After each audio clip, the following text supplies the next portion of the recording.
Hello. सभी को good evening, नमस्कार।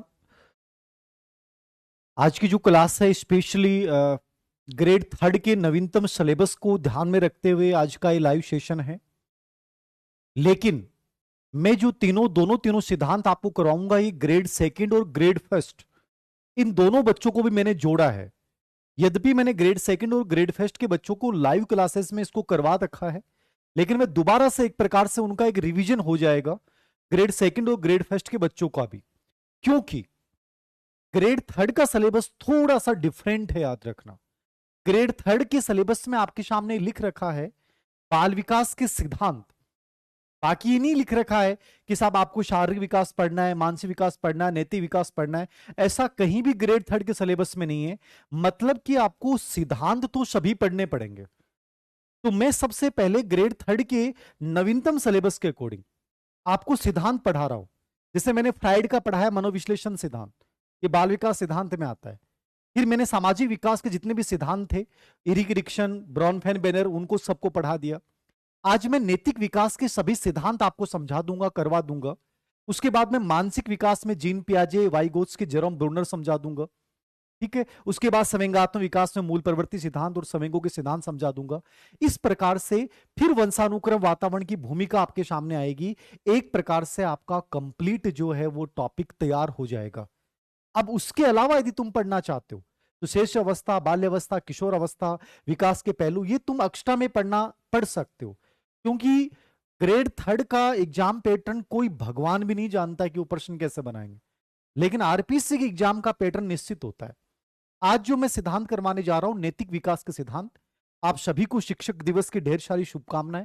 Happy teachers day. और उम्मीद करता हूं कि अगले शिक्षक दिवस पे से पहले आपको ये क्लासें दोबारा देखने नहीं पड़े। अगले टीचर्स डे पे आप लोग गवर्नमेंट स्कूल में होंगे। ये मेरी तरफ से आपको बहुत सारी शुभकामनाएं हैं। तो मैंने सभी बच्चों को जोड़ा है, स्पेशली ग्रेड थर्ड के अकॉर्डिंग है, याद रखना, नवीनतम सिलेबस के अकॉर्डिंग। बट ग्रेड सेकंड और ग्रेड फर्स्ट के बच्चों का दोबारा से रिवीजन हो जाएगा यदि उनको नैतिक विकास सिद्धांत समझ में नहीं आए हैं। एक एक चीज समझा दूंगा, कहां से क्या चीजें आई हैं, क्या पूछ सकता है, कंप्लीट चर्चाएं मैं कर रहा हूं। देखिएगा, सिंपली नैतिक विकास की जब अपन बात करते हैं, नैतिक विकास मोरल डेवलपमेंट का मतलब क्या है? बच्चा सही गलत, उचित अनुचित में जब अंतर करना सीख जाता है तो वो नैतिक है। और यदि बच्चा सही गलत, उचित अनुचित में अंतर नहीं करना जानता है तो बच्चा नैतिक नहीं है। नॉर्मली जब अपन पढ़ते हैं तो शेष अवस्था में बच्चा नैतिक नहीं होता है, नैतिक निरपेक्ष होता है वो। लेकिन बाल्यावस्था में बच्चे में नैतिकता का विकास शुरू हो जाता है और सर्वाधिक विकास भी होता है। और किशोर अवस्था जो नैतिक विकास का उच्चतम स्तर है, जहां बच्चा अपने खुद के नैतिक नियम बनाता है, जहां बच्चा खुद की अपनी एक नैतिक संहिता का निर्माण करता है, जहां वो विवेक के आधार पर तय करता है कि सही क्या और गलत क्या है। इसलिए सार्वभौमिक नैतिकता की अवस्था जो बोले जाता है वो किशोर अवस्था को बोला जाता है। अब क्या आपको शेषावस्था, बाल्यावस्था, किशोर अवस्था पढ़नी है? नहीं पढ़नी है। Normally grade second, grade first grade में भी नहीं आता है। आपको यहां पढ़ने होते हैं दो सिद्धांत स्पेशली। एक कोहलरबर्ग ढंग से समझ में आ गया और एक जीन पियाजे ढंग से समझ में आ गया। तो मतलब आपका नैतिक विकास पे बिंदु गलत नहीं हो सकता। नैतिक विकास कंप्लीटली आप समझ चुके हैं। और कोशिश कीजिएगा कि आने वाले 40-45 मिनट जो भी अपन डिस्कशन करने वाले हैं, इसमें जीन पियाजे और कोहलरबर्ग का कंप्लीट आपके अंडरस्टैंडिंग समझ में आ जाए। तो बाकी कमेंट्स पे ध्यान नहीं देना है। कौन क्या कमेंट्स कर रहा है आप जाने दो। आप ध्यान दो धीर सर पे कि सर क्या बोल रहे हैं, फिलहाल उन्होंने क्या बताया है वो समझना है। देखिए, नैतिक विकास सिद्धांत की बात कर रहा हूं मैं। ग्रेड फर्स्ट वाले बच्चे याद रखिएगा, वैसे स्पेशली ग्रेड थर्ड के लिए पेरोन की एक परिभाषा है कि बढ़ती आयु के साथ सही और गलत के बारे में, बढ़ती आयु के साथ सही और गलत के बारे में निर्णय करने की शक्ति का विकास नैतिक विकास है। ये आरपीसी ग्रेड फर्स्ट में आया हुआ है। ठीक है। नैतिक विकास में मैंने कहा कोहलरबर्ग और पियाजे, तो आपको बहुत ढंग से समझने हैं। मैं दोनों समझाने जा रहा हूं। एकदम रिलैक्स हो जाएं, आसपास के एनवायरमेंट को एकदम से नेगेटिव चीजों को हटा दें, बहुत पॉजिटिव, एकदम से पॉजिटिव कि जो हो रहा है बहुत बेटर होने वाला है। बस अब मैं सर के साथ एकदम से नैतिक विकास में डूबने वाला हूं और बड़ा इंटरेस्ट आने वाला है। सब एक एक चीज समझ में आने वाली। कंप्लीटली आप प्रेजेंट में आ जाएंगे। अतीत की कोई चीज नहीं होगी, भविष्य के बारे में सोचना नहीं है। केवल प्रेजेंट ये है कि धीर सर कोहलर बर्ग और जीन पियाजे पढ़ाने वाले हैं और वो गजब तरीके से समझ में आने वाला है, बस यही आपको समझना है। देखिए क्लास की शुरुआत करते हैं। सभी को टीचर्स हैप्पी टीचर्स डे, दोबारा ढेर सारी शुभकामनाएं। देखिएगा, सबसे पहले मैं कोहलर बर्ग समझा रहा हूं आपको, समझिएगा। कुछ पीपीटी का मैंने सारा लिया है, पीपीटी का सारा इसलिए लिया ताकि इंग्लिश वर्ड्स आपके तैयार हो जाए। कोहलर बर्ग का नैतिक विकास सिद्धांत। वैसे नैतिक विकास सिद्धांत की जब भी अपन बात करते हैं तो सबसे पहले नैतिक विकास सिद्धांत किसने दिया था? जीन पियाजे ने। किसने दिया? जीन पियाजे ने। पहले जीन पियाजे पे प्रश्न आते ही नहीं थे, लेकिन लास्ट 3 साल में, यानी पहले कोहलर बर्ग ही मोस्ट इंपोर्टेंट व्यक्ति था, लेकिन अब कोहलर बर्ग के साथ जीन पियाजे पे भी प्रश्न पूछे जाते हैं। मतलब आपको दोनों समझ में आने चाहिए। ठीक है, सभी को नमस्कार। ठीक है, क्लास अभी स्टार्ट हुई है जस्ट। मैं कोहलर बर्ग समझा रहा हूं, आराम से समझ लेना, एक एक बिंदु को समझ लेना, बाकी चीजों पे ध्यान मत देना। इसने 1969 में सिद्धांत दिया। नोट करना चाहें, डेट लगाना चाहें, लिख लें मेरे साथ साथ। कोहलर बर्ग ने अपना नैतिक विकास सिद्धांत कब दिया? 1969 में। इसमें 81 और 84 में संशोधन हुआ। यह आपसे नहीं पूछेगा, कभी नहीं पूछेगा कोहलर बर्ग के नैतिक विकास सिद्धांत में संशोधन कब हुआ? 81-84 नहीं पूछेगा। कब दिया? 1969 में। किताब का नाम है the philosophy of moral development. नहीं पूछेगा। याद रखना चाहें तो रख लेना, बट एग्जाम में नहीं पूछेगा। द फिलोसॉफी और मॉरल डेवलपमेंट, नैतिक विकास का दर्शन। यह किताब किसकी है? कोहलर बर्ग की। लिखो तो, नैतिक विकास का दर्शन, philosophy of moral development. Meaning and measurement of moral development, नैतिक विकास का अर्थ और मापन। नैतिक विकास का अर्थ व मापन, यह पुस्तक किसकी है? कोहलर बर्ग की। The psychology of moral development, यह किताब किसकी है? कोहलर बर्ग की। 3 बातें बताई हैं मैंने, बड़े रिलैक्स होके पढ़िएगा, मजा आना चाहिए, याद रखना। आज के बाद ये कभी किसी को मत बोल देना कि सर कोहलर बर्ग नैतिक विकास समझ में को नहीं आया। एक एक टर्म समझ में आ गया सर। कोहलर बर्ग ने नैतिक विकास पे कार्य किया है। 1969 में इन्होंने सिद्धांत दिया। 1981 और 84 में संशोधन हुआ। 3 किताबें लिखी हैं। फिलोसॉफी ऑफ मॉरल डेवलपमेंट, नैतिक विकास का दर्शन 1981। Meaning and measurement of moral development 1981। फिर साइकोलॉजी ऑफ मॉरल डेवलपमेंट 1984, नैतिक विकास का मनोविज्ञान। ये 3 किताबें हैं। मैं ये कह रहा हूं कि इनमें से एक भी प्रश्न एग्जाम में नहीं आया है। केवल इतना ही प्रश्न पूछा गया है, नैतिक विकास पे प्रमुख रूप से काम किसने किया है? कोहलर बर्ग ने। अब समझना क्या है, समझने वाली बात समझिएगा। कोहलर बर्ग ने क्या किया है? 10 से 16 वर्ष, 10 से 16 वर्ष के 72 बच्चों पे, 10 से 16 वर्ष के 72 बच्चों पे प्रयोग किया। कितने बच्चों पे प्रयोग किया? 10 से 16 वर्ष के 72 बच्चों पे प्रयोग किया। और इसने 10 से 16 वर्ष को नैतिक तरकना का वर्ष भी कहा था। लिखना चाहे लिख लें, नैतिक तरकना का वर्ष किसे कहा जाता है? 10 से 16 वर्ष को नैतिक तरकना का वर्ष कहा जाता है। कोहलर बर्ग ने कितने वर्ष के बच्चों में प्रयोग किया है? 10 से 16 वर्ष के बच्चों में प्रयोग किया है। और इसने लघु दंत कथाएं ली हैं। देखिए, पियाजे ने भी लघु कथाओं के आधार पर नैतिक विकास सिद्धांत दिया। कोहलर बर्ग ने भी लघु कथाओं के विश्लेषण के आधार पर नैतिक सिद्धांत दिया। ये पियाजे और कोहलर बर्ग की समानता आप कह सकते हैं। दोनों ने ही लघु कथाओं को आधार बनाया है। तो 10 से 16 वर्ष के कितने बच्चे थे? 72 बच्चे। नैतिक तरकना का वर्ष किसे कहा जाता है? 10 से 16 वर्ष। सिद्धांत का नाम क्या है? नैतिक विकास सिद्धांत। ठीक है, क्या है? नैतिक विकास सिद्धांत। सुनीता जी, नोट्स लिखवाया करो। ऑफलाइन की तर्ज पे नोट्स यूं नहीं लिखा जा सकता। मैंने कहा लिख लो, इतने में तो लिख लिया। अब मैं कहूं, हां सुनीता, कोहलर बर्ग ने 1969 में नैतिक विकास सिद्धांत दिया। इसने 3 किताबें लिखी। पहली किताब का नाम नैतिक विकास का दर्शन है। यदि मैं इस तरह आकाशवाणी की तरह लिखना शुरू करूं तो 300 घंटे के वीडियो हो जाएंगे साइकोलॉजी में।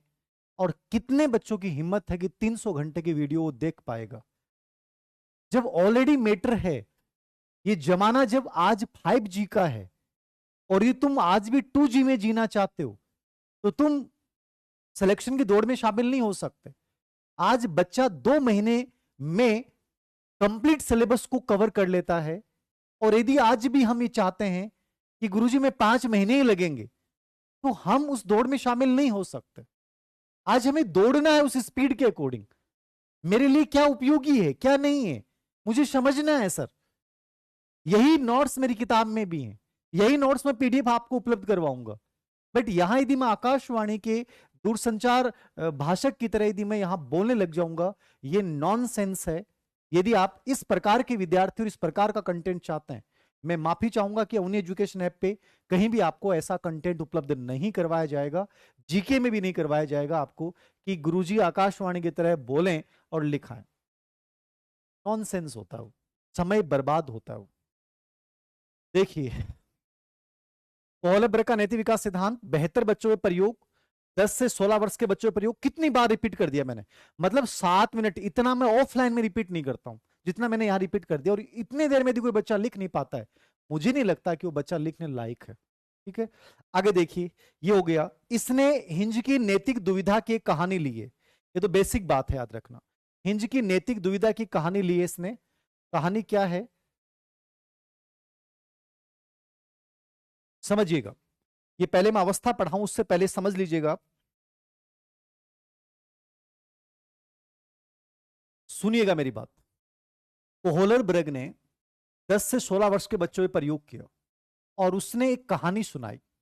कहानी क्या है कि एक कैंसर पीड़ित महिला है। आराम से सुन लेना, आपको इतना याद रखना है। हिंज की नैतिक दुविधा पे अध्ययन किया गया। कैंसर पीड़ित महिला है, उसके कैंसर हो गया। अब उस कैंसर की जो दवाई है वो केवल एक मेडिकल स्टोर पे मिल सकती है। बट वो मेडिकल स्टोर वाला उस दवाई की कीमत है $200, लेकिन उसके $2000 उसकी कीमत लेता है। याद रखिएगा, एक महिला है जिसके कैंसर है और उस कैंसर की दवाई अमेरिका में एक मेडिकल स्टोर पे उपलब्ध है जिसकी कीमत है $200। लेकिन जहां मेकन कोई चीज आ जाए तो मैं कह दूं कि भाई मैं तो जत्ती कीमत लूंगा, बत्ती लूंगा।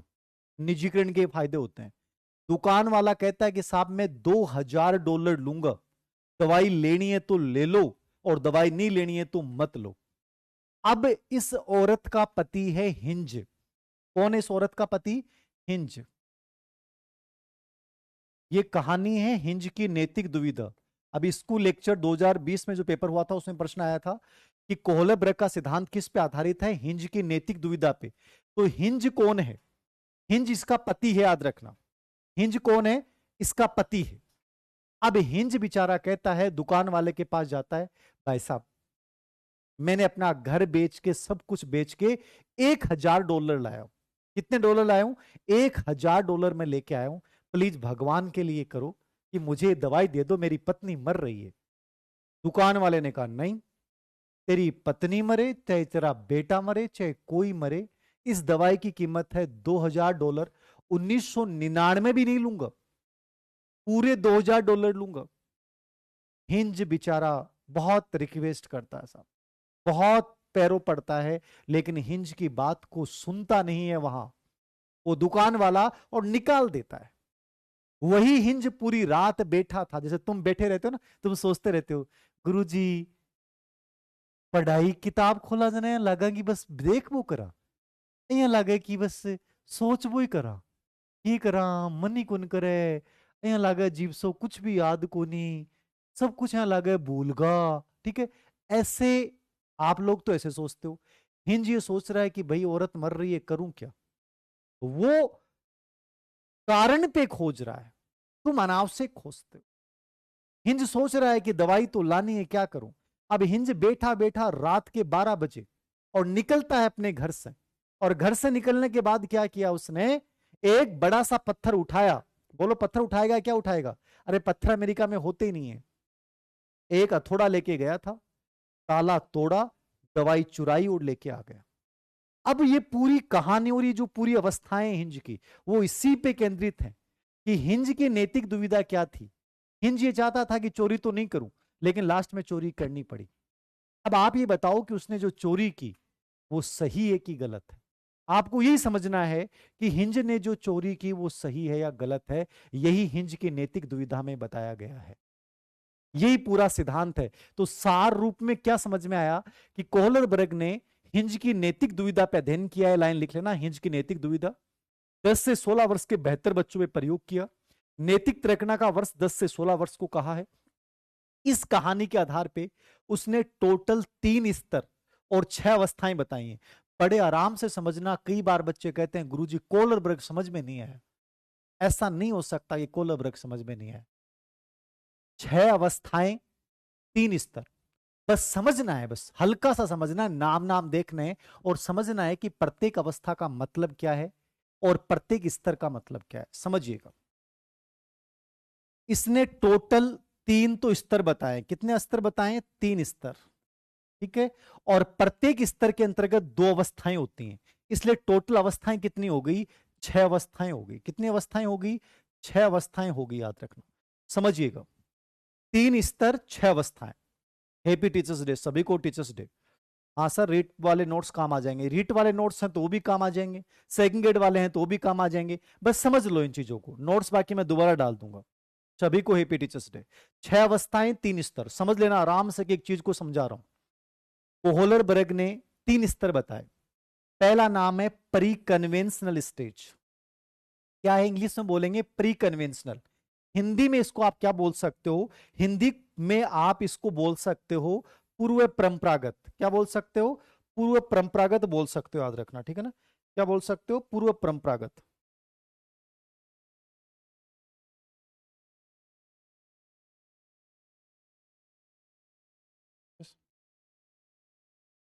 चलो हो गया, ठीक है।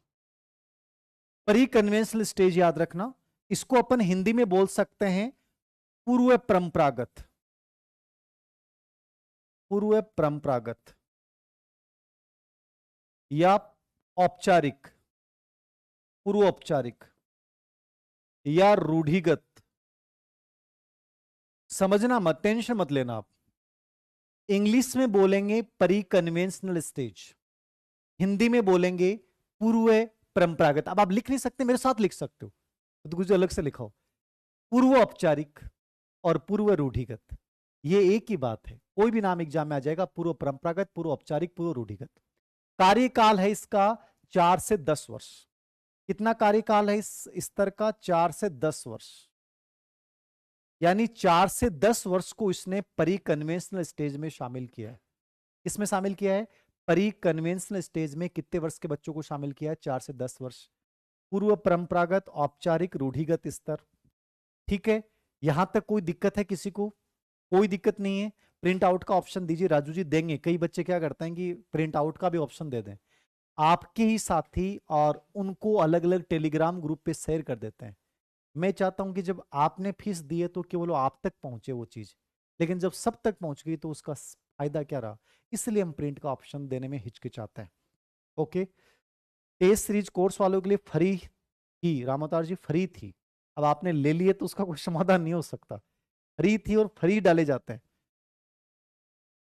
समझिएगा, प्री कन्वेंशनल, पूर्व परंपरागत, पूर्व औपचारिक, पूर्व रूढ़िगत, यहां तक कोई डाउट नहीं है। अब समझना, प्री कन्वेंशनल का मतलब है 4 से 10 वर्ष का समय। ये वो समय होता है जहां बच्चा नैतिक होता नहीं है, लेकिन वो माता पिता या अपने हित के लिए, अपने हित के लिए या माता पिता या दंड से बचने के लिए नैतिक व्यवहार करता है। ये नॉर्मल बात समझनी है, केवल समझने के लिए, लिखने वाली कोई बात नहीं है। परी कन्वेंशनल में 4 से 10 वर्ष में बच्चा नैतिक नहीं होता है, लेकिन वो नैतिक व्यवहार केवल दंड से बचने और माता पिता को खुश रखने के लिए करता है। इसके 2 पार्ट इसने बताए हैं। आज्ञा व दंड की अवस्था, पनिशमेंट एंड ओबीडियंस स्टेज। ये किसका पार्ट है? आपको इस पर्सन ये पूछेगा आज्ञा व दंड अवस्था भाग होती है। तो पूर्व परंपरागत स्तर, एक तो ये प्रश्न बन गया। आज्ञा व दंड अवस्था किसका भाग होती है? पूर्व परंपरागत। आज्ञा व दंड की अवस्था का उल्लेख किसने किया है? कोहलरबर्ग ने किया है। ठीक है, कोहलरबर्ग ने नीति विकास के किस अवस्था में उल्लेख किया है? पूर्व परंपरागत, पूर्व औपचारिक, पूर्व रूढ़िगत में। आज्ञा व दंड का मतलब क्या है? Punishment and obedience stage. ये पहली अवस्था है पूर्व परंपरागत की। इसका मतलब ये है, समझना, बड़ा रिलैक्स होकर समझना, कि टाबर हुआ ना, बच्चा होता है, वो नैतिकता को जानता ही नहीं है। यानी वो बच्चा यहां नैतिक निरपेक्ष होता है। क्या होता है? बच्चा नैतिक निरपेक्ष होता है। वो जानता ही नहीं है नैतिकता क्या है, निरपेक्ष है वो। लेकिन उसे डर है कि यदि मैंने नैतिकता का पालन नहीं किया ना, तो मम्मी जपाटा दो मारेगी, मेरे पापा मुझे मारेंगे। यानी यहां वो दंड से डरता है, या ईश्वर के नाम से डराया जाता है, सर्वव्यापी न्याय के नाम पे। चोरी करेगा देख ले तो भगवान बिजली गिरा देगा, पाप दे देगा भगवान। अब इन चीजों से बच्चा बेचारा डरता है। इसको अनोमी चरण बोल दो, विधि रहित चरण बोल दो, कि यहां वो नैतिक निरपेक्ष है। वो परिणाम के आधार पर, किसके आधार पे? वो परिणाम के आधार पर पालन करेगा। परिणाम मुख्य है। जिसकी लाठी उसकी भैंस, तीन बातें समझ लो, प्रश्न बाहर नहीं आ सकता। नैतिक निरपेक्ष है आज्ञा व दंड में। परिणाम के आधार पर नैतिकता का पालन कहां करता है? आज्ञा व दंड की अवस्था में। जिसकी लाठी उसकी भैंस। भैंस कोई की को नहीं हुए। देखो दो, मैं ही भैंस ने पाली, ई भैंस ने मैं घास डाल्यो, ई भैंस की हर चीज मैं करी। लेकिन जब कोई आगो लठ लेकी, बोलो आप भैंस मेरी, देख, आपका दुख कहीं भैंस तेरी कहीं, मैं पाली, पाड़ी होगी तू, इस टाइम पर मेरी, और लठ ले। ठीक है, भैंस ने खोली और भैंस ने लठ दिखायो, लठ दिखाता ही भैंस पीछे पीछे चाल पड़ी। समझ रहे हो उन्हें? तो यहां बच्चा किसके दम पे चलता है? लठ के दम पे, आज्ञा दंड के भय से। जिसकी लाठी उसकी भैंस, ये थ्योरी कहां बच्चा पालन करता है? आज्ञा दंड। बताओ समझ में आया कि नहीं आया? सर आईसीटी का टॉपिक, पूनम इंतजार करें, कल या परसों आईसीटी क्लास लगा दूंगा और कंप्लीट आईसीटी समझा दूंगा ऐसे पीडीएफ के माध्यम से। ठीक है ना? कंप्लीट आईसीटी समझा दूंगा। पूनम, तुमने कितने दिनों बाद में मैसेज किया है, मैं तो इतना प्रभावित हो गया तुम्हारा मैसेज देख के। तुम इतने पहले कर देती तो पूनम, मैं तो पहले करवा देता। बता, बावड़ी, ये चीज ध्यान रखा कर। ओके, आगे दंड की अवस्था, पनिशमेंट एंड ओबीडियंस स्टेज। नैतिक निरपेक्ष होता है, परिणाम के आधार पर नैतिकता का पालन करता है। ठीक है, जिसकी लाठी उसकी भैंस, ये कौन से अवस्था की विशेषता है? आज्ञा व दंड। तीनों बात समझ में आ गई? कोई डाउट नहीं है? एकदम क्लियर है? बड़े तरीके से। समझ में नहीं आओ तो दोबारा फॉरवर्ड करके दोबारा वीडियो देख लीजिए, और दोबारा था रिकॉर्ड में मिल जाएगा सेम टू सेम। फिर देखना, इसने दूसरी अवस्था बताई, सरल अहंकार की अवस्था, यांत्रिक सापेक्ष अवस्था, व्यक्ति। अब देखो मैंने ये नाम इतने क्यों दिए, ये नाम मैंने क्यों दिए? ये नाम मैंने इसलिए दिए हैं क्योंकि नाम कई बार चेंज हो जाता है। मेरा उद्देश्य है कि कोई चीज गलत हो ही नहीं, मजा आ जाए पढ़ने के बाद। सर कोलब्रेक पढ़ लिया, आज पियाजे पढ़ लिया, इन पे बहुत प्रश्न आए, ग्रेड फर्स्ट वगैरह में बहुत प्रश्न आए, तो ये ग्रेड थर्ड के लिए भी उतना इंपॉर्टेंट।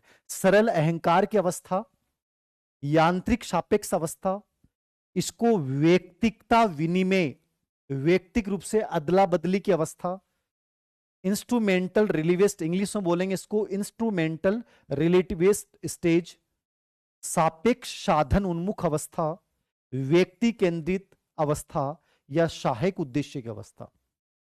मतलब इन नामों में से कोई भी नाम आ सकता है। ये सभी नाम मेरे अकॉर्डिंग देख के जाने चाहिए। कई बार होता है ये इंग्लिश वर्ड सर एक ही आएगा, जरूरी नहीं इंग्लिश वर्ड भी अलग लगा जाते हैं, आप देख लो तो बहुत बेटर है। ठीक है, सरल अहंकार, सर आईसीटी की प्रिंट की ऑप्शन दे दीजिए, आईसीटी का, चलो ठीक है मैं करवाता हूं। आप एक काम करेंगे अपन, या तो आपको नंबरों पे, आपके पर्सनल नंबरों पे भेज देंगे हम।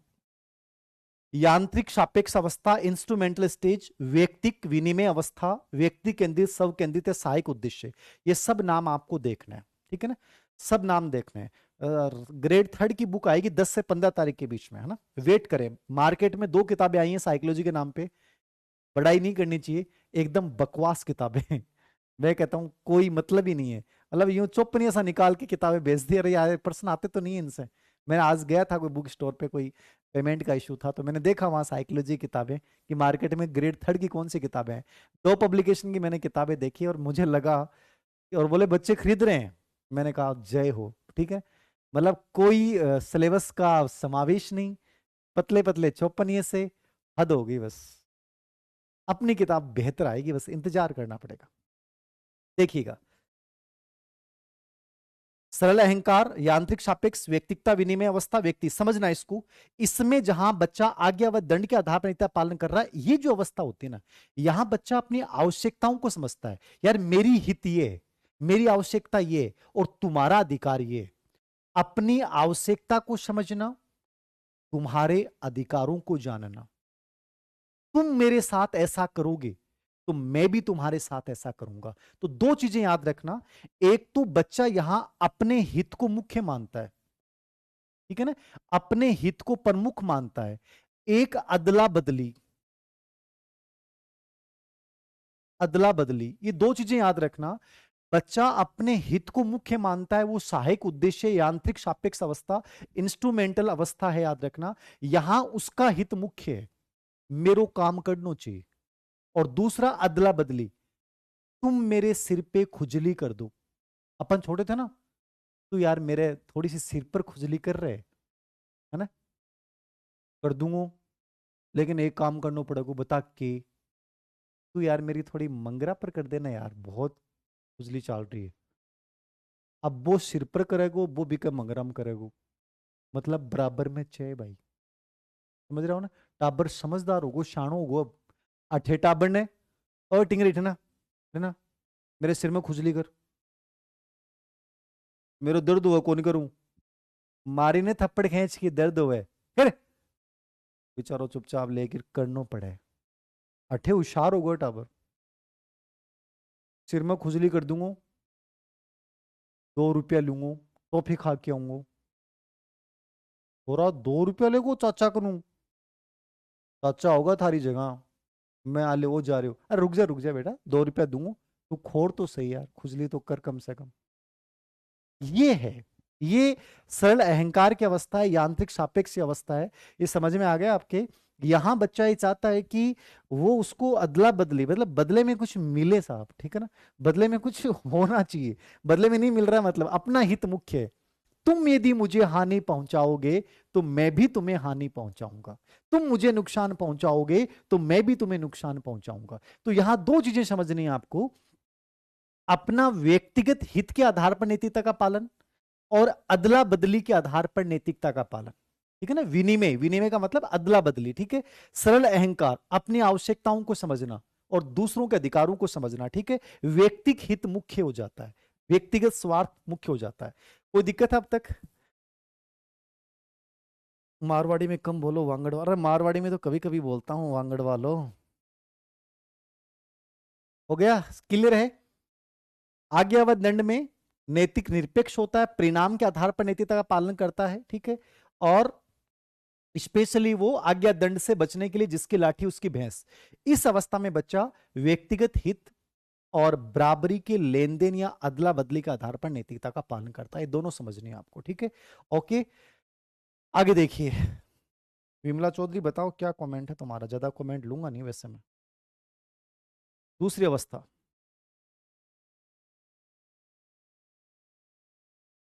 दूसरी अवस्था इसने बताई है कन्वेंशनल स्टेज, ठीक है ना। दूसरी अवस्था कौन सी बताई है इन्होंने, कन्वेंशनल स्टेज बताइए। कन्वेंशनल क्या है समझ लीजिएगा।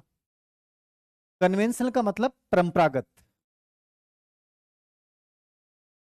या औपचारिक। ये माइंड में रखना, परंपरागत है वही औपचारिक है, वही रूढ़िगत है।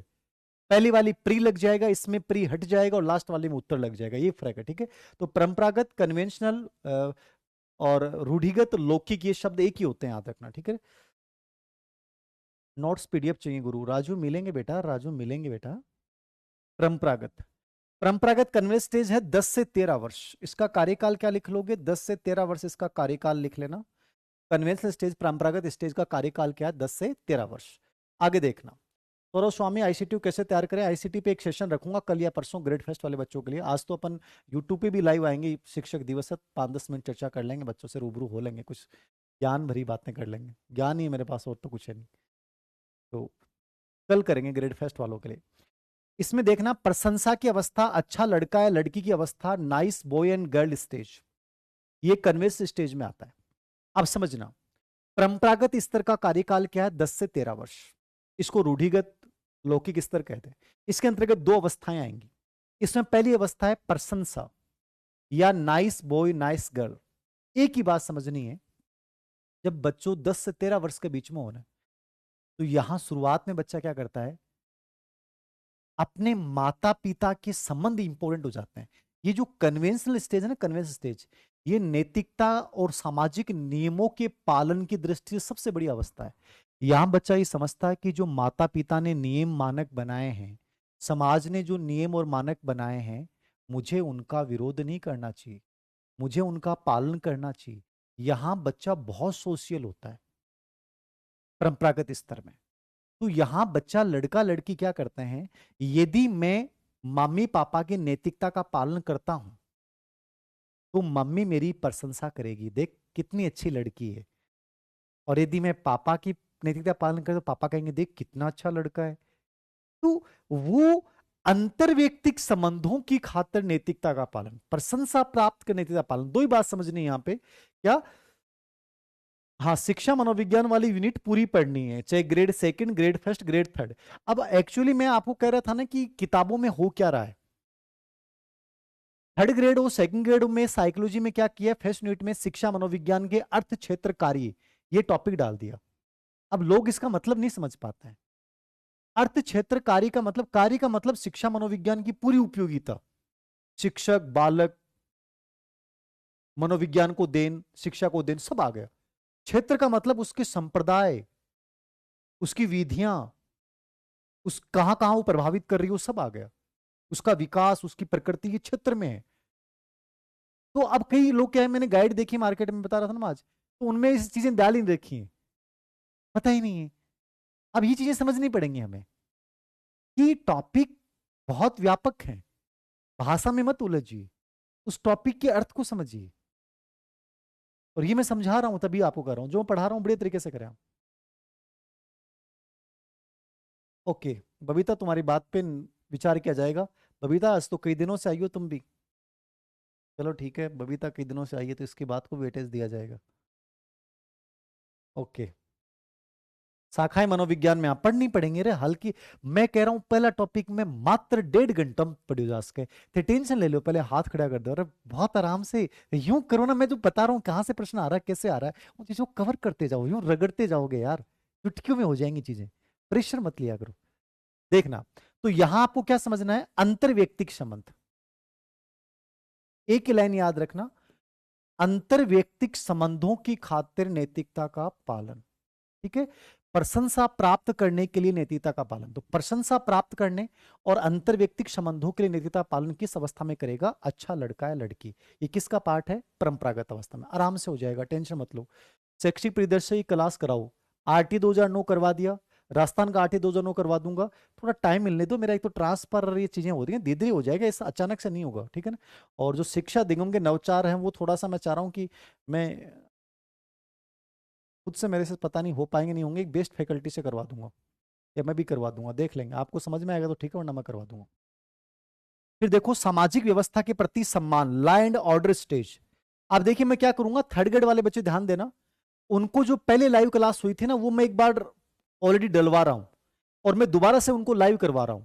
तो आप ऐसे नहीं हो कि सर कंटेंट नहीं है, इसलिए आप उनको एक बार देख सकते हैं, वही सेम चीजें, थोड़ा बहुत कोई फर्क आ सकता है, तो मैं दोबारा भी करवा रहा हूं, और ऑलरेडी आपके आगे से आगे टॉपिक डाल भी रहा हूं, तो इसको आप अन्यथा मत लीजिएगा कि सर ये वो भी नया है, अभी जस्ट महीने भर पहले करवाया है, तो वो इसलिए कि ताकि आपके पास टाइम हो तो आप एक्स्ट्रा देख पाओ, समझ पाओ, इसलिए डाल रहा हूं उनको। सामाजिक व्यवस्था के प्रति सम्मान, ये दूसरी अवस्था है, समझिएगा, बहुत इंपॉर्टेंट अवस्था है, लॉ एंड ऑर्डर स्टेज, बहुत इंपॉर्टेंट है। यहां पे दो टाइप के प्रश्न बनेंगे। कानून की व्यवस्था किसे कहा जाता है, बच्चा सामाजिक नियमों को सर्वोच्च कहां मानता है, यहां वो सामाजिक नियमों को सर्वोच्च मानता है कि सामाजिक नियम सर्वोच्च है और हमें उनका पालन करना चाहिए। ठीक है, हमारा कर्तव्य बनता है, मतलब सर्वोच्च मानता है और ये मानता है कि हमारा कर्तव्य है कि नैतिकता का पालन करें, हम उनका विरोध नहीं करें उनके खिलाफ। यदि हिंज यहां चोरी कर रहा है तो गलत कर रहा है, हिंज यहां चोरी कर रहा है तो गलत कर रहा है, वो नियम को तोड़ रहा है।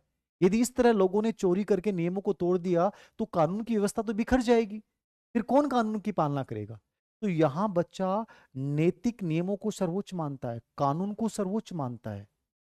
यहां वो ये चाहता है कि नियमों का पालन किया जाए, उनको तोड़ा नहीं जाए। और वो ये भी कहता है कि कानून की दृष्टि में सब समान हैं।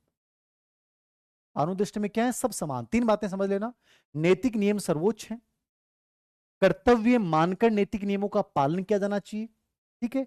कानून, लॉ, कानून जो है वो इंपॉर्टेंट है, ठीक है ना, कानून की अवहेलना नहीं होनी चाहिए, कानून का पालन होना चाहिए। और नैतिक कानून के सामने सभी समान है, ये नहीं कि कोई सिफारिश वाला है कोई बिना सिफारिश वाला, सब समान है। ये बातें बच्चा कहां करता है? सामाजिक व्यवस्था के प्रति समान। बोलो समझ में आया कि नहीं आया? प्रशंसा में तो केवल प्रशंसा प्राप्त करने और अंतर व्यक्तिगत संबंधों के लिए, और दूसरी में क्या करेगा? सामाजिक व्यवस्था के प्रति सम्मान। सम्मान के मतलब लॉ एंड ऑर्डर स्टेज में सर्वोच्च मानता है, कर्तव्य और नैतिक कानून की दृष्टि में सबको समान मानता है, ठीक है। यहां तक कोई दिक्कत है? किसी को डाउट है? बताए। नहीं है? पक्का नहीं है ना? चलें आगे। हैप्पी टीचर्स डे, सभी को शुभकामनाएं, आप सभी को भी।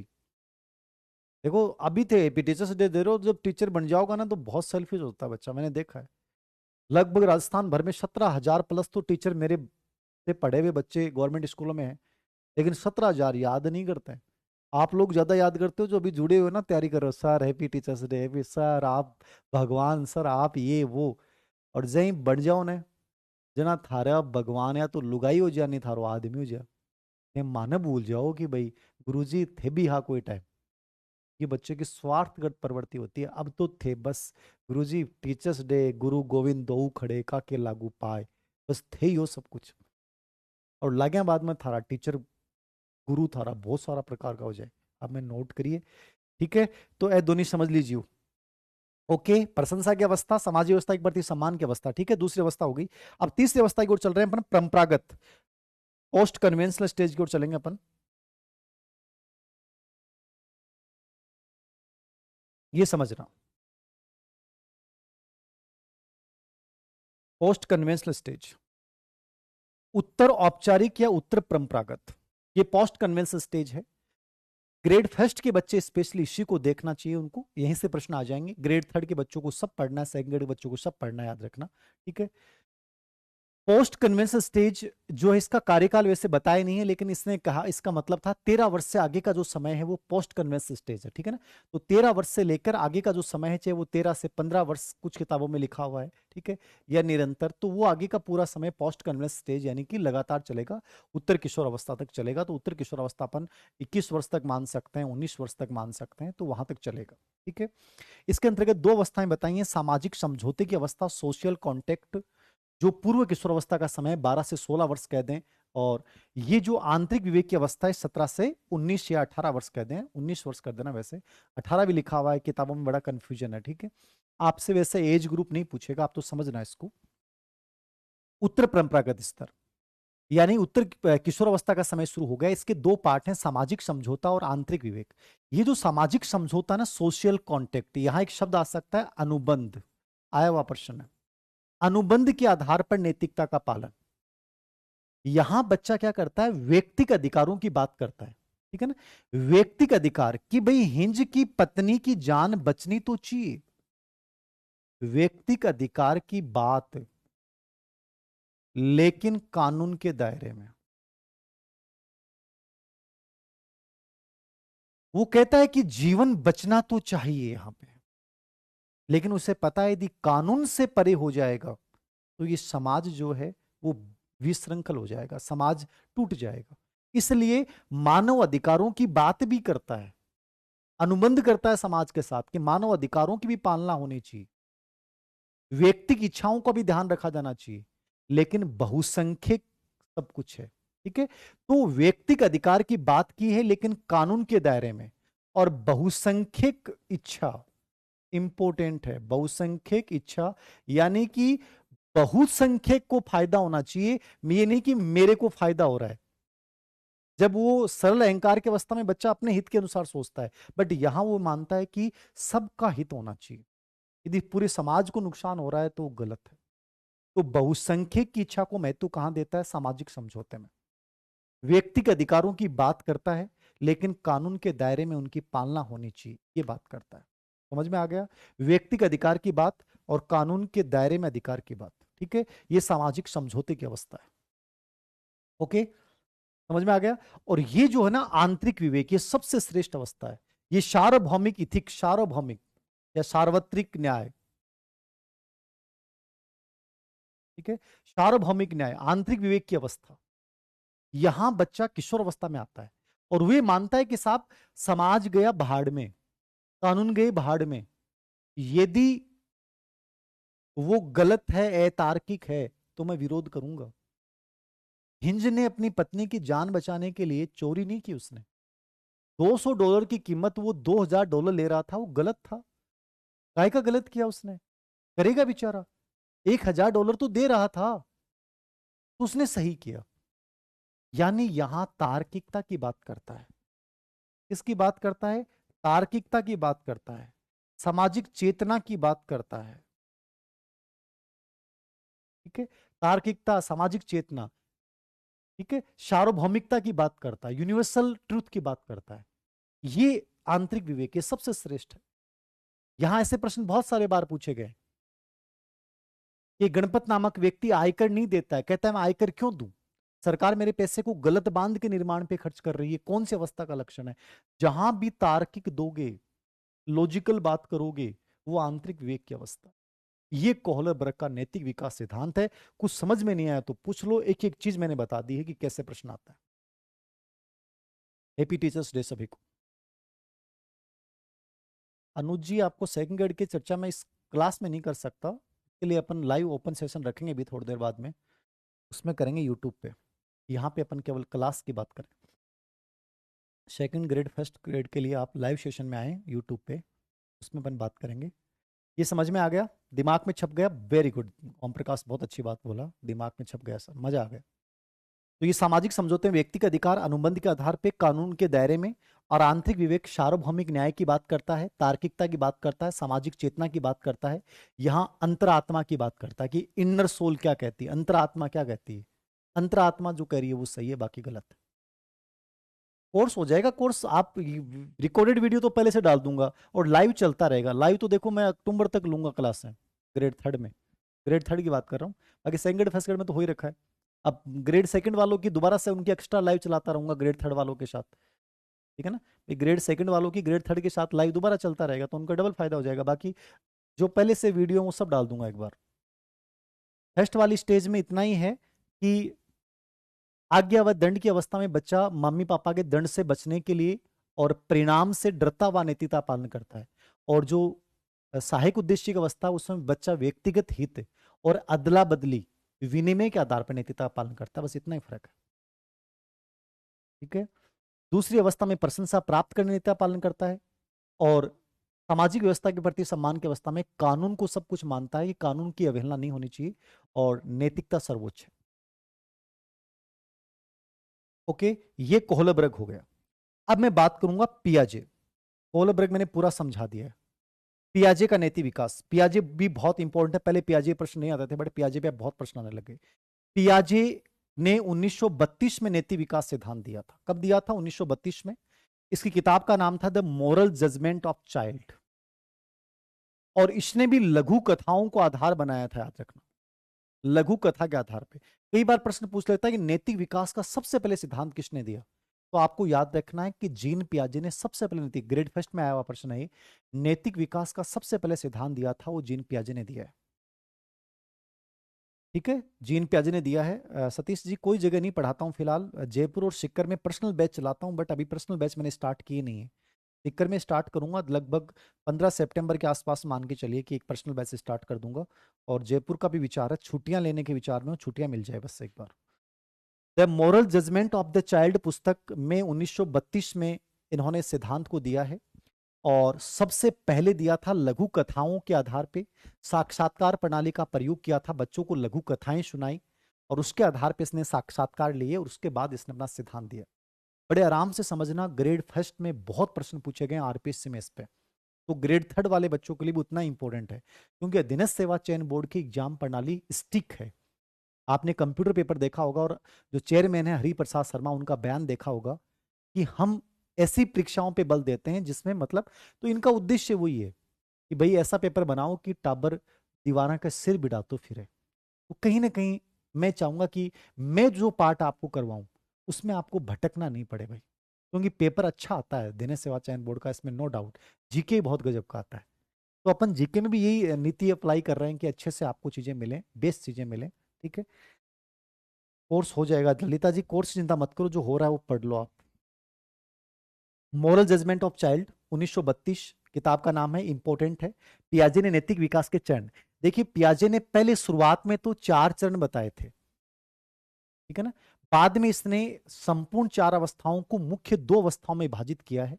अब आपको वर्तमान में जो प्रश्न आ रहे हैं वो इसी के अकॉर्डिंग आ रहे हैं।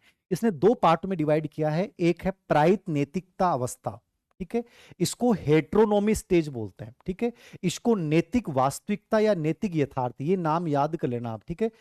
आप हेडलाइन क्या डालोगे, जीन पियाजे ने 2 अवस्थाएं बताई, प्रायित नैतिकता, इसको इंग्लिश में क्या बोलेंगे, हेट्रोनोमी, इसको नैतिक यथार्थ अवस्था, नैतिक वास्तविक अवस्था, दबाव की नैतिक अवस्था और नैतिक निरपेक्ष, ये तीनों नाम एग्जाम में आए हुए हैं। नैतिक दबाव की अवस्था किसे कहा जाता है, प्रायित नैतिकता को। नैतिक वास्तविकता या नैतिक यथार्थ की अवस्था किसे कहा जाता है, प्रायित नैतिकता को। इंग्लिश में क्या बोलेंगे, हेट्रोनोमी। ये नैतिक निरपेक्षवाद की भी अवस्था है। इसका कार्यकाल 2 से 8 वर्ष, कितना कार्यकाल है, 2 से 8 वर्ष, कुछ किताबों में 2 से 7 भी है, बट ज्यादा सही है 2 से 8 वर्ष। समझिएगा, बड़े आराम से समझिएगा, टेंशन मत लेना, बर्डन मत लेना, दिमाग में बहुत इजी है, बहुत इजी है।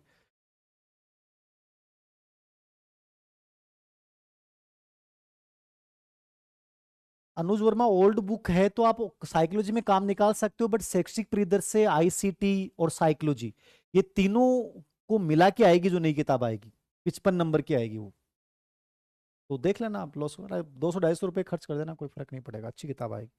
प्रायित नैतिक अवस्था सुनिएगा, इंग्लिश में क्या बोलेंगे, हेट्रोनोमी स्टेज। कार्यकाल 2 से 8 वर्ष, एग्जाम में आ गया, कार्यकाल 2 से 8 वर्ष एग्जाम में आ गया। इस अवस्था के उपनाम सभी एग्जाम में आ गए। नैतिक वास्तविकता या नैतिक यथार्थ की अवस्था किसे कहा जाता है। अब आप कह दोगे गुरुजी मारे तो, अब बात समझ में कोई नहीं, नैतिक वास्तविकता अवस्था किसे कहते हैं या नैतिक यथार्थ किसे कहते हैं। नैतिक वास्तविकता या नैतिक यथार्थता का मतलब यह है कि जो मम्मी पापा और समाज ने जो बता दिया ना, उसको आंख मूंद के स्वीकार कर लेना, ये जो बता दियो वही सत्य है। ये नैतिक यथार्थ है, नैतिक वास्तविकता है, समझ में आ गई। नैतिक यथार्थ और वास्तविकता व्यवस्था किसे कहते हैं, प्रायित नैतिकता। क्यों कहते हैं, नैतिक यथार्थ या नैतिक वास्तविकता का मतलब है समाज की नैतिकता को ऐसा कैसा स्वीकार कर लेना, इसलिए इसको नैतिक यथार्थ या नैतिक वास्तविकता की अवस्था बोलते हैं। इसको नैतिक दबाव की अवस्था बोलते हैं, क्योंकि परिवार समाज के नियमों को दबाव स्वरूप मानता है, बच्चा अपनी इच्छा से नहीं मानता है, दबाव स्वरूप स्वीकार करता है। जो पियाजे कोलरबर्ग वाली पहली अवस्था ना, आज्ञा दंड वाली, वो स्टेज है ये, ठीक है।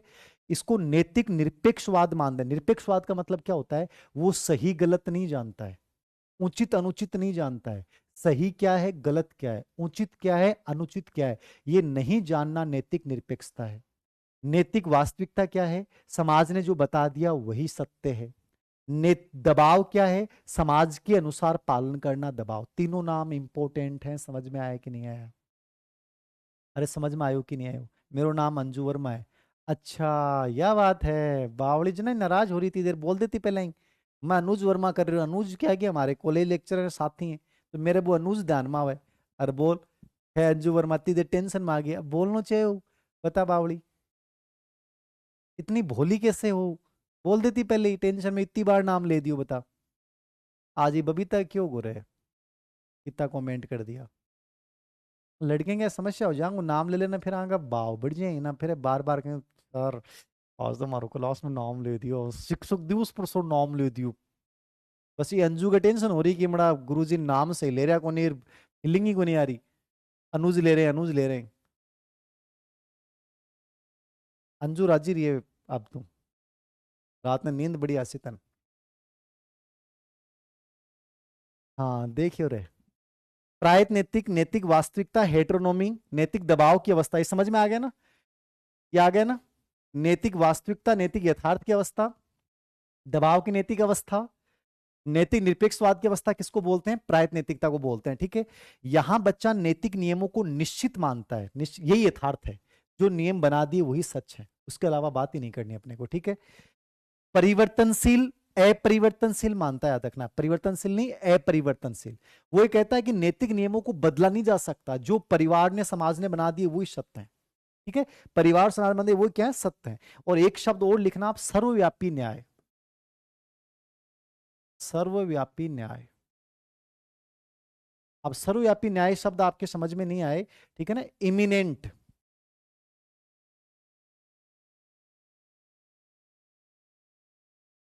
इमिनेंट जस्टिस क्या होता है? तो इमिनेंट जस्टिस या सर्वव्यापी न्याय का मतलब होता है कि प्रायित नैतिक अवस्था जो 2 से 8 वर्ष होती है, इसमें बच्चा क्या मानता है कि मान लो उसको घर वाले कहते हैं कि बेटा यदि तुमने कुछ गलत काम किया, चोरी कर ली, तो देखना तेरा पैर फिसलेगा। और जैसे बच्चे को कहते हैं तेरा पैर फिसला, क्यों फिसला? क्यों तुम झूठ बोला था। ठीक है ना? तो ये सर्वव्यापी न्याय की अवधारणा है। तो सर्वव्यापी न्याय क्या है? इमिनिएंट जस्टिस क्या है? तो इमिनिएंट जस्टिस का मतलब है बच्चे को भगवान के नाम पे, या कि तू ऐसा गलत काम करेगा तो देख ले तू गिर गया ना, मैंने पहले कहा था ना कि झूठ बोलेगा तो गिरेगा, चोरी करेगा तो देख ले सड़क पे गिर जाएगा, ये सब इमिनिएंट जस्टिस है, सर्वव्यापी न्याय। तो ये नए वर्ड्स हैं, एग्जाम में आ जाते हैं कई बार, याद रखना। समझ में आ गया? प्रायिक नैतिक अवस्था, कार्यकाल एग्जाम में प्रश्न आ गया। नैतिक यथार्थ की अवस्था, नैतिकता को स्वीकार करना, इसने नैतिक यथार्थ था। दबाव की नैतिक अवस्था, नैतिक निरपेक्षवाद की अवस्था इसे कहा जाता है। नैतिक नियमों को निश्चित मानता है, अपरिवर्तनशील मानता है, ये याद रखना। और सर्वव्यापी न्याय की अवधारणा, सर्वव्यापी न्याय की अवधारणा ये लिख लेना, किताब में शायद ना मिले आपको वर्ड, ये लिख लेना, सर्वव्यापी न्याय की अवधारणा। सर्वव्यापी न्याय का मतलब है कि यदि मैं गलत करूंगा तो भगवान मुझे पाप दे देंगे, सर्वव्यापी न्याय है। ठीक है, यहां बच्चा बड़ों के साथ अंतः क्रिया करके सीखता है। किस अंतः क्रिया करता है? वयस्कों के साथ, वयस्कों के साथ अंतः क्रिया करता है, वयस्कों के साथ अंतः क्रिया करके सीखता है, याद रखना। ठीक है, और परिणाम के आधार पर नैतिकता का पालन करता है। किसके आधार पे? परिणाम के आधार पे। तो ये 4-5 बातें, मतलब इसमें सब कुछ आ गया, इसमें सब कुछ आ गया।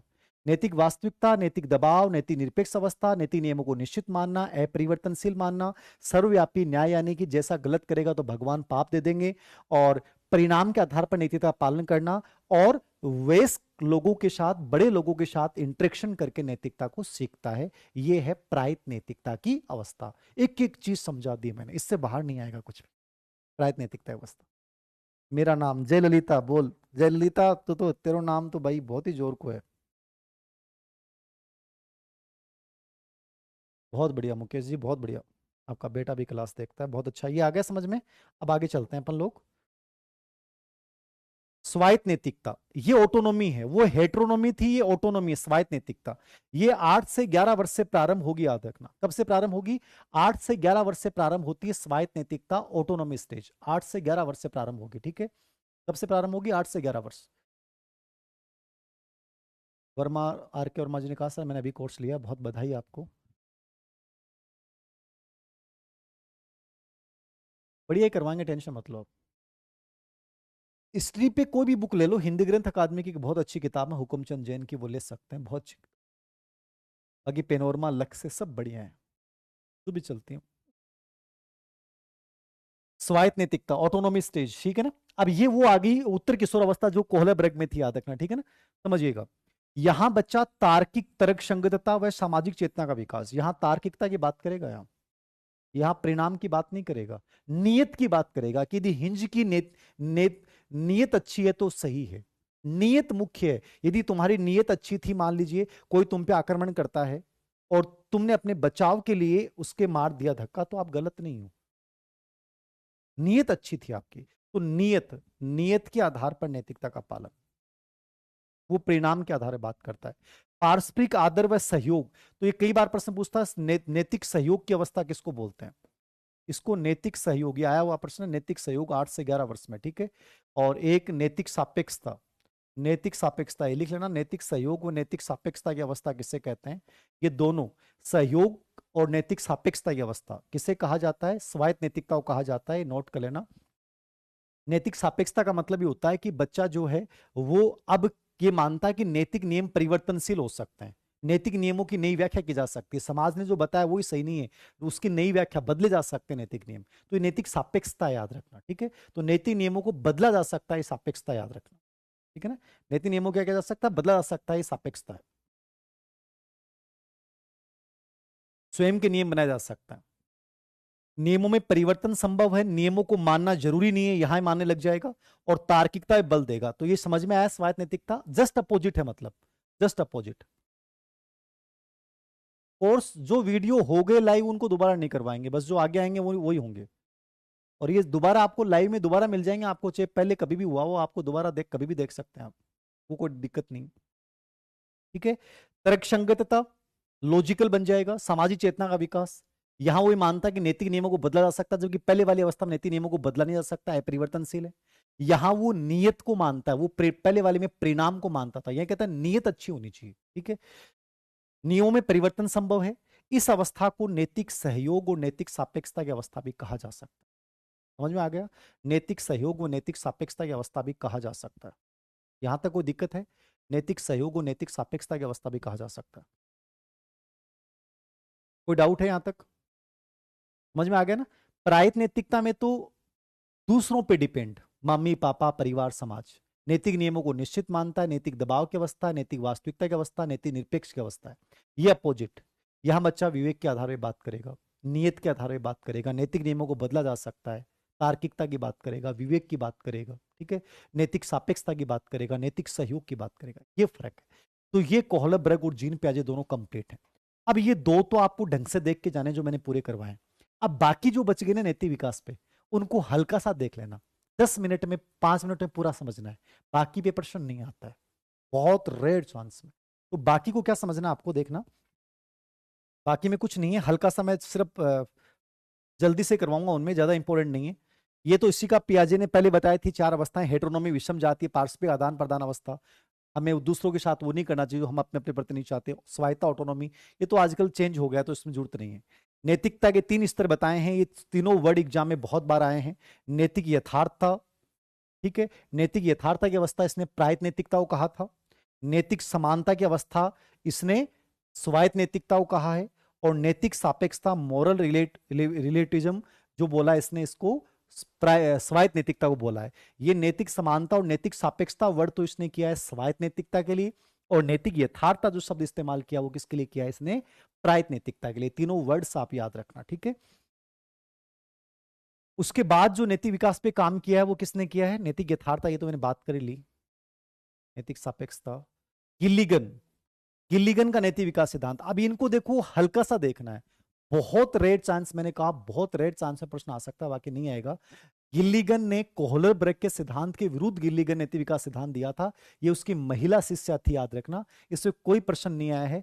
गिल्लिगन ने कोहलर ब्रेक के शिष्य थी ये, इसने नैतिक विकास के 3 स्तर बताए हैं। यह सिद्धांत महिला आधारित या देखभाल या रिश्ते की विशेषता पर आधारित था। बहुत सरसरी तौर पे करवा रहा हूं, प्रश्न नहीं आता है। ये महिला अधिकारित या देखभाल रिश्ते पे आधारित था। इसकी किताब का नाम था psychological theory and women's development, 1982। तो कब दिया था इसने? 1982 में दिया था, कैरोल गिल्लिगन ने, ठीक है। और कोहलर ब्रेक की शिष्या थी, उसी के आधार पर इसने बताया था। और ये महिला देखभाल और अधिकारिता पे आधारित ये सिद्धांत था, ठीक है। 3 चरण बताए, कोई विशेष नहीं, याद रखना। रेट में पढ़ाई वीडियो डाल दो, हाँ डाल देंगे, असनी डाल देंगे। आवाज कम कैसे आ रही है? गड़गड़ी हिंदी के लिए सिक्कर में कौन सी कोचिंग ज्वाइन करें? सेल्फ स्टडी कर लें, व्याकरण ही तो है हिंदी में। एक हमारे वो सर हैं सुरेश जी सर, वो हिंदी की टेस्ट सीरीज चलाते हैं, आप तो उनकी टेस्ट सीरीज ले लेना हिंदी में व्याकरण की, कुछ नहीं आएगा बाहर। अगला का दावा है कि कुछ नहीं आएगा, इतने विद्वान बंदा है, बट वो पढ़ाते नहीं है। व्याकरण खुद निकाल लो, कोई जरूरत नहीं है कोचिंग की। परिभाषाएं तो बार बार प्रैक्टिस करनी पड़ेगी, परिभाषाएं याद करने का ये तरीका है। तो गिल्लिगन में कुछ नहीं याद रखना, बहुत इजी से रूप में देखना। 3 चरण बताएं इसने, कितने चरण बताएं? 3 चरण बताएं, कुछ नहीं है। एक तो पूर्व पारंपरिक चरण, इसमें व्यक्ति स्वयं को केंद्र में रखता है, बस इतना याद रखना है। पूर्व पारंपरिक चरण में बच्चा अपने हित की सोचता, बाकी दुनिया जाए भाड़ में, ये तो है पूर्व पारंपरिक चरण, ये गिल्लिगन ने बताया। बट ये इंपॉर्टेंट नहीं है, इसलिए मैं इनको सरसरी तौर पर करवा रहा हूं, बहुत दूसरा है पारंपरिक चरण। पूर्व पारंपरिक चरण में खुद इंपॉर्टेंट है और पारंपरिक चरण में दूसरे इंपॉर्टेंट है, मतलब त्याग करेगा यहां पे। इससे पूर्व परंपरागत चरण में तो खुद की इच्छा प्रधान होगी और पारंपरिक में क्या होगी, दूसरों की इच्छाएं महत्वपूर्ण होगी, दूसरों के लिए खुद की इच्छाओं का त्याग कर देगा। और जो परसव पारंपरिक चरण इसने तीसरा बताया है, इसमें जरूरत औचित्य क्या है, मतलब विवेक के आधार पर नैतिकता का पालन। बस 3 वर्ड याद रखना आप। कैरोल गिल्लिगन ने मानव, महिला अधिकार और देखभाल के आधार पर 1982 में सिद्धांत दिया। 3 स्तर बताए। पूर्व परंपरागत में व्यक्ति अपने हित के अनुसार नैतिकता पालन, परंपरागत में दूसरों की के लिए अपने हितों का त्याग कर देगा, और प्रसव परंपरागत में औचित्य या विवेक के आधार पर नैतिकता का पालन करेगा। ये कैरोल गिल्लिगन है और इसके अलावा कुछ नहीं देखना, ठीक है। और लास्ट इसमें सिद्धांत है हेविंगहर्स्ट। हेविंगहर्स्ट जो है, इसने 5 अवस्थाएं बताई। कितनी अवस्थाएं बताई हैं? 5 अवस्थाएं। इसमें भी कोई प्रश्न नहीं पूछे गए हैं, लेकिन फिर भी आपको हल्का सा देख लेना है। हेविंगहर्स्ट ने नैतिक विकास से 5 अवस्थाएं बताई हैं। ये 5 अवस्थाओं के नाम आप देख सकते हैं। हेविंगहर्स्ट ने नैतिक विकास पे काम किया और उसने 5 अवस्थाएं बताई। पहली, नैतिक निरपेक्ष से मॉरल स्टेज, 0 से 2 वर्ष। 0 से 2 वर्ष।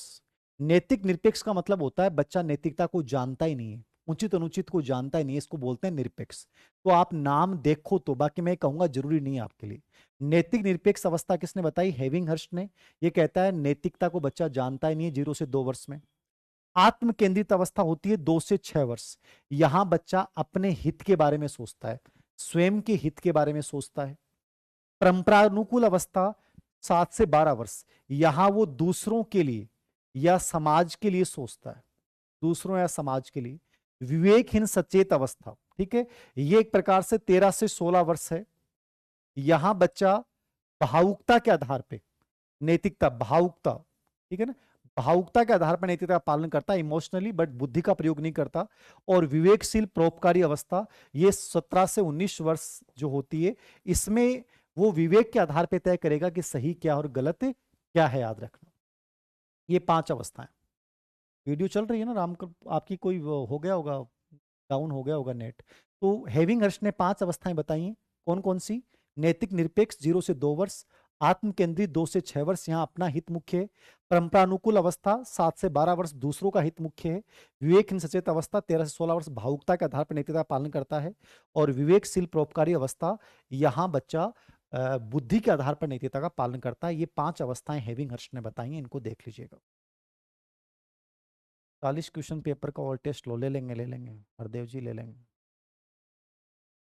ये नैतिकता के सिद्धांत हो गए। अब लास्ट में 2 चीजें और समझना एक प्रकार से, 2 चीजें और समझना,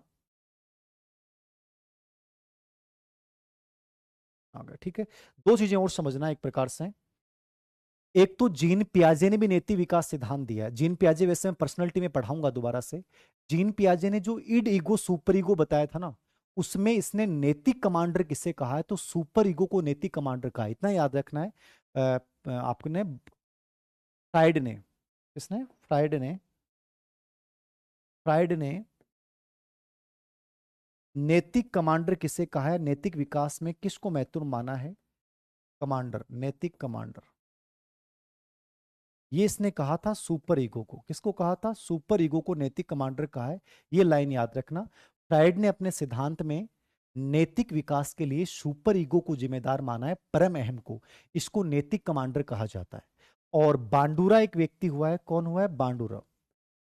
बांडुरा, इसने नैतिक विकास में प्रेक्षण, प्रेक्षण मतलब ऑब्जर्वेशन, इसने प्रेक्षण मतलब हम दूसरों को देखकर नैतिकता को सीखते हैं। वो क्या कह रहा है, वो क्या कह रहा है, वो क्या बोल रहा है, ये हमारा नैतिक विकास का आधार है।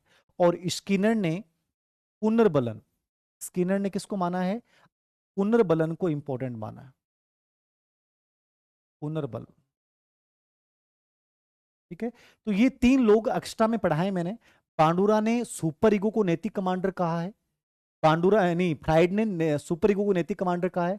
पांडुरा ने प्रेक्षण, दूसरों को देखकर सीखना, और स्किनर ने पुनर्बलन को नैतिकता विकास से मुख्य माना है। तो ये कंप्लीट नैतिकता के जो भी सिद्धांत है वो सब आ गए, ठीक है। बच्चे में नैतिकता विकास करने के लिए हमें खुद का व्यक्तिगत आदर्श प्रस्तुत करना चाहिए। बच्चे को नैतिक कहानियां सुनानी चाहिए, नैतिक प्रोग्राम्स होने चाहिए, महापुरुषों की जयंतियां मनाई जानी चाहिए, ठीक है। तो कोहलर ब्रेक अच्छे से देख जाना और पियाजे से देख जाना, बाकी चाहे आप छोड़ देना। बाकी मैंने पूरा समझा दिया, ठीक है। तो थैंक यू वेरी मच। रात को 9 बजे अपन फिर से यूट्यूब के ऊपर एक ओपन सेशन रखेंगे टीचर्स डे के ऊपर, उसमें मिलते हैं। Okay, thank you.